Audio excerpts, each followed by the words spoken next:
Yo, what up, meets? This is Meaty. Today, I have a story about a neighbor's house, literally two houses next to mine, that burnt down, and me and the boys got into some mischievous activities in the remains. So, hopefully, you enjoy the gambling that I'm doing right now on screen. Lost some money on that, but gambling is fun, so enjoy that, and let's get into the story. It's a pretty sick story. It was a nicer house. It was this nicer looking brick house that was two houses next to mine. So my neighbor's neighbor, and we lived on the water. This house, my neighbor's house, and like three other houses were connected by the beach in the backyard because they were all on the water. So they had shared beach access.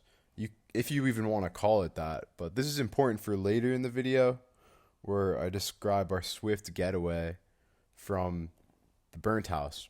It was the East River, nasty as a rat's ass, which isn't all that uncommon to see on this so called beach.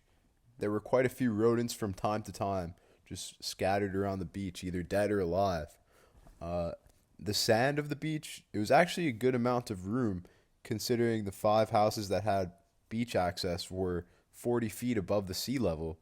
So you had to go down stairs from each house, and then there's quite a bit of sand, and then it's the water. But there's a bunch of hazards on the sand. Like there was a one time I went down there onto the beach, and there was just like a whole square of sidewalk that just washed up. I don't know how that happened, but it's been there ever since. But anyway, after school in the seventh grade one day, I get a bunch of I get home to a bunch of fire trucks on my block. I'm super confused and I asked my mom like what's going on? Like it's just me, like I just got home from school and there's like mad fire trucks lined up on my block, and she let me know that the house next door to my neighbor burnt down and it was in a raging fire, like an absolute rager, probably even more of a rager than I have right now. Damn, ayo. So I thought, dude, that's tough. And I kind of just went on with life, not really thinking too much of it. Like, the house burnt down. Sucks for them, I guess, but it doesn't really affect me. So I didn't really think about it. That is until one day, not too long after the house burnt, I invited some of the boys over after school. It was probably like a week after this house burnt, and it was a brick house, so it wasn't completely ash. It was still standing, but it was very much burnt. I remember there were probably like five of us on this day, five of us pulling up to my crib after school. And I remember this dude Miguel was there. I remember that because he was in my class, me and my boy Seabone's class, a friend that I frequently chilled with back in the day. And we convinced him to chill with us this day. And this was the only time that we linked with him. And we didn't really have too much going on this day. We were just chilling, and some of the boys were curious about the burnt house since it was only down the block. It wasn't even down the block. It was two houses down.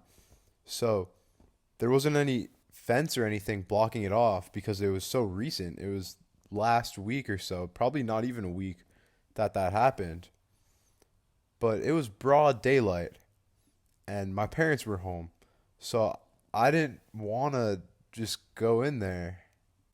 When Miguel suggested that we go into the burnt house, I was definitely a bit hesitant. Everyone else there wanted to go, and it was my house, so I'd really be the only one to get in trouble if we got caught. So I was the only one that didn't want to go. Eventually, the boys convinced me.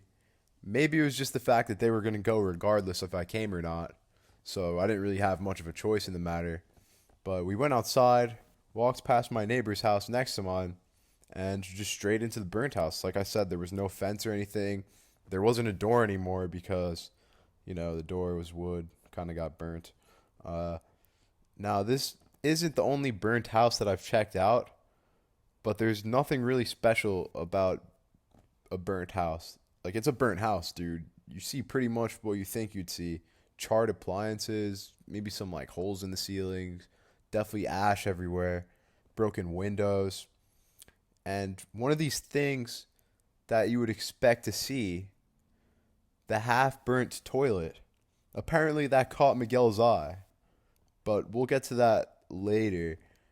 But me and everyone else were in the back of the house just checking it out, kind of close to the beach that I mentioned earlier, because the beach was in the backyard of all the houses, including this one and my own house that I lived in. And then suddenly we just hear Miguel from the front of the house. He's like, "Hey, yo, what the fuck?" And he's like starts running over to us, picking his pants up. He was like wearing jeans. They were like sagging down. He was picking them up as he's running away.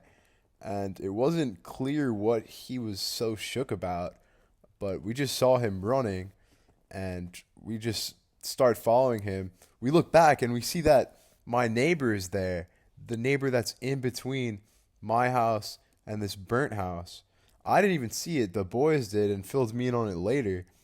But we just ran. We just ran straight down the beach, and that was our escape route. We got out of there with the swiftness. So we went down the stairs, down the 40 feet to the sea level, and then through the beach with my neighbor chasing us, back up the 40 feet to my house, and then we just booked it into the basement, and we were just hiding down there. But the neighbor dude that saw us, he was probably like 60 or maybe even older, but he couldn't catch up to us in time, so he didn't see us go up to my place, and he didn't see me at all, which would have been a dead giveaway because he doesn't know my friends, but he knows me because I live right next door to him. And if he saw me, he definitely would have told my parents because this guy, bro, Teddy Bear was the neighbor's name. He was an op, absolute op, and he definitely would have snitched, and I would have gotten so much trouble by my parents. But we just laid low in the basement, ducking the windows for like the next half hour, and he didn't see us. So we saw him looking around outside too. It was pretty funny because we were just peeking through the window, trying not to let him see us in the window, because then he would know that it was me and my friends in there. And he was just looking around. He was kind of fuming, but it was funny, dude. And that's when Miguel tells us how the neighbor found him. So apparently, he was just pissing in the burnt toilet, and he had his cock out, and the neighbor comes in while he's pissing, and he's like, "Dude, I swear the neighbor guy just saw my whole cock. Why is that guy in here?" And that we were just dying because that was so funny.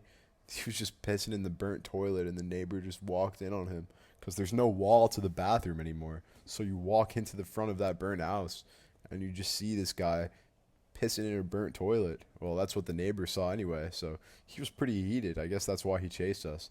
Maybe he wanted to see some more of that. Hey, but I'm surprised we got away with that. The odds were definitely not in our favor. It was broad daylight, and that was a good time though. I hope you guys liked this video and the gambling gameplay. Lost about $55 on Crash, Roulette Crash, whatever I'm playing here, but it was worth it, dude. That shit is so fun. You should check that out. But you got to be in Canada apparently. I'm Canadian now. I'm not even in Canada, but loopholes, bro. But peace out, meets.